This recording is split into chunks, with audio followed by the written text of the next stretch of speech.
It's December in Florida and I've got a lot of crops growing in the garden. Come tour my raised bed backyard garden with me and we'll even do a little harvesting and planting along the way. Let's get into it. You guys know I'm just kidding about this, right? It's gonna be 80 degrees today. This is my backyard and we're gonna start the tour on the right side where you see the long raised bed, the garden tower, and that tree ring where I put my cut flower garden. Then we're gonna move over to the left side of my backyard where we have 3 smaller raised beds and some fruit trees. Let's start the tour right here with my fig tree. This is a brown turkey fig that I picked up from my local nursery, Rockledge Gardens, about 2 months ago, and this thing is growing like crazy. And the way that I'm keeping it watered right now is using a terracotta watering spike and this upside down wine bottle full of water, and it's working really well. I'm not sure how long it's gonna last in this container before it wants to be put in the ground, but so far it's growing really well. We'll see how long it takes to get some fruit on it. Right here we have some Joy Choy and some daikon radish that are ready to harvest. Joy Choy is very similar to bok choy, except it's a little milder in flavor and also much more heat tolerant. So it's a great variety to grow in Florida.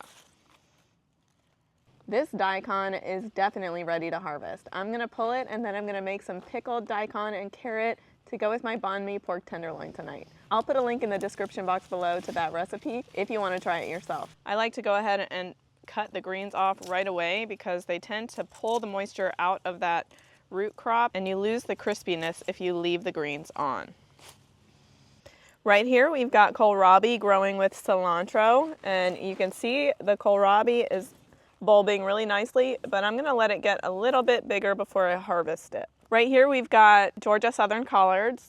Funny story about the Georgia Southern collards. I used to have 2 of them like really close together right here, and one of my subscribers recommended that I move one because they're gonna get huge, and boy was she right. I moved one down the line. I'll show it in a minute, but look at how big this thing is getting.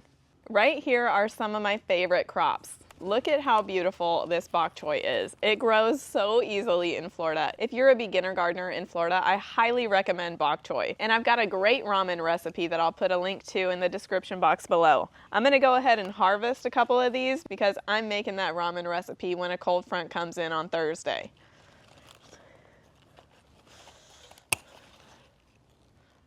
It's so pretty. And then right back here we have some lacinato kale. I love lacinato kale because the flat leaves are so easy to inspect for pests, and it also has really great flavor.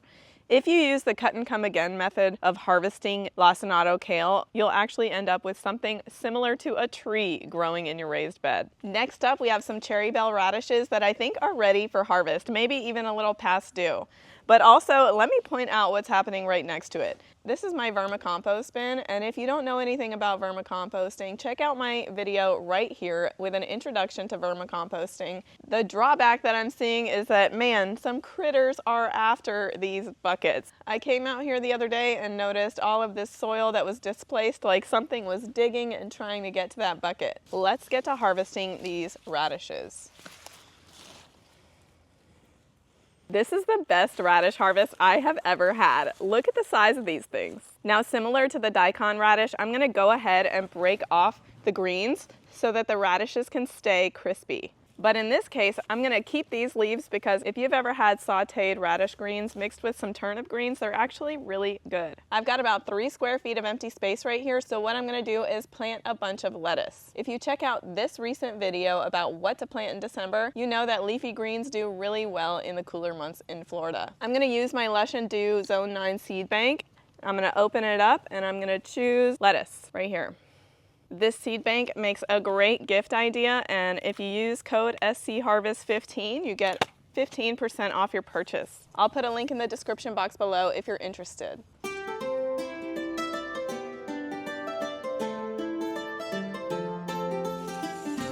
Right here we have a bunch of turnips growing. Let me show you what they look like as they're starting to bulb but not yet ready to harvest. Right here you can see the start of a bulb. This is the White Globe purple top variety. Next up we have my Snowball Y variety of cauliflower, which is about a month or 6 weeks old.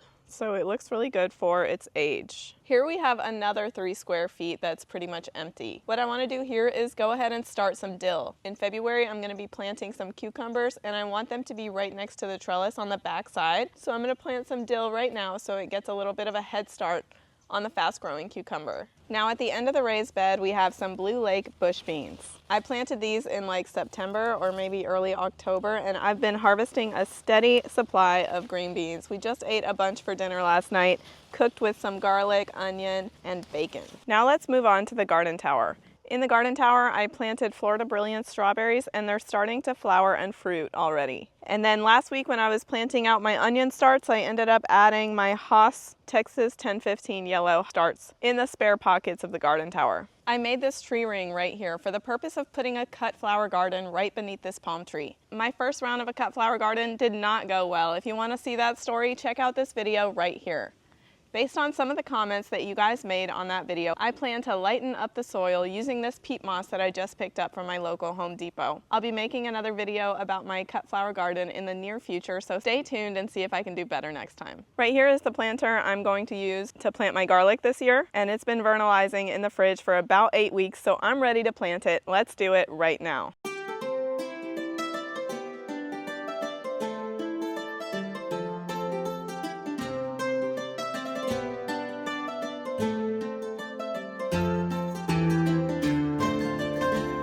Icelium red. This is a soft neck variety which does better in warm climates.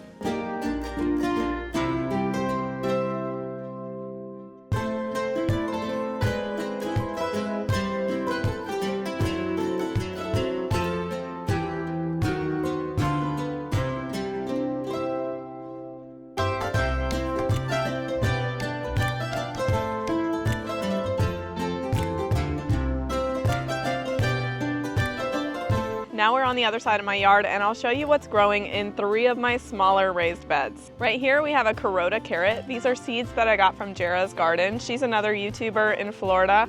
Highly recommend subscribing to her channel if you don't already. She's got great content and really great seeds actually. Now the greens look really great on these, and I can see the carrot forming as well, but they're not ready to harvest, so I'm gonna give them a little more time. Here we've got a bunch of golden beets. These seeds are also from Jera's garden, and these are the first beets that I planted this season. I think they're ready to harvest, so let's do it.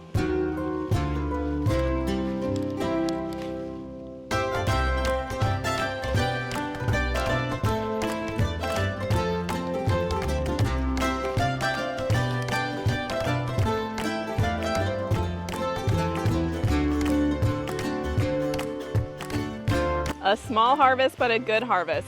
Just like the radishes, I'm gonna trim off the greens to keep the beets crisp. Also in this raised bed, we have a red acre cabbage growing.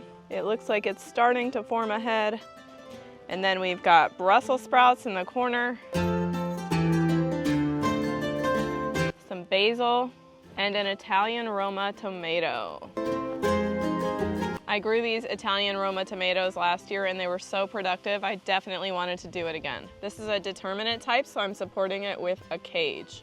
Right here is my sugar bell mandarin tree. I actually have 2 of them in these self-watering planters. They're pretty young, so I don't expect them to fruit this year.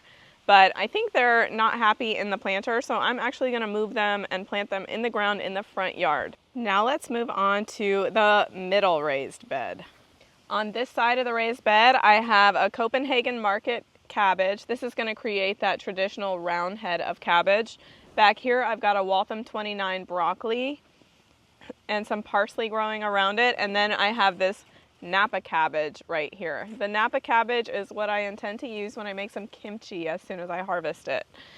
Right here I have another variety of carrot. I lost the plant marker, but I think it's a Danvers carrot. Behind here I've actually got a lot of basil growing all around this tomato plant. Now this tomato plant is a Cherokee purple, and I'm not sure how it's gonna do this winter. A Cherokee purple tomato is a large slicing tomato, and when the weather gets cool, it's much easier for the smaller tomatoes to actually produce versus a large slicing tomato. I just planted out my bulbing onions last week. These are the Texas 1015 yellow variety. Those are short day onions, which is what we need in the southern US. Over here we have another Waltham 29 broccoli, some periwinkle flowers.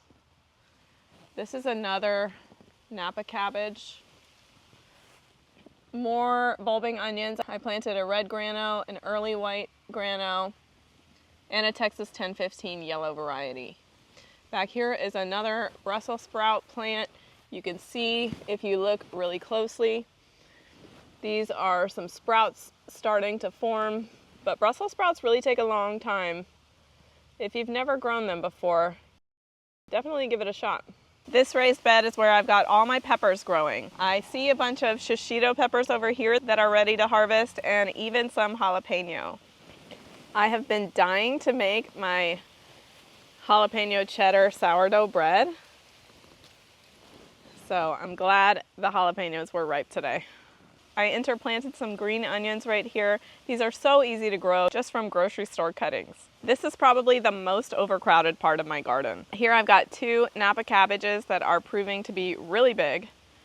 And then I've got a tomato plant here and another tomato plant here. In the back, climbing up the trellis, is a cucamelon. Now I haven't harvested any cucamelons yet. It might be a little bit too cold for them and I might have to try again when the weather starts to warm up. Let's take a look at the final harvest. We've got 2 nice sized daikon radish, several cherry bell radishes, a few golden beets, a bunch of green beans, some shishito and jalapeno peppers, and don't forget the bok choy and the joy choy. I hope you guys enjoyed the video, and I'll see you next time.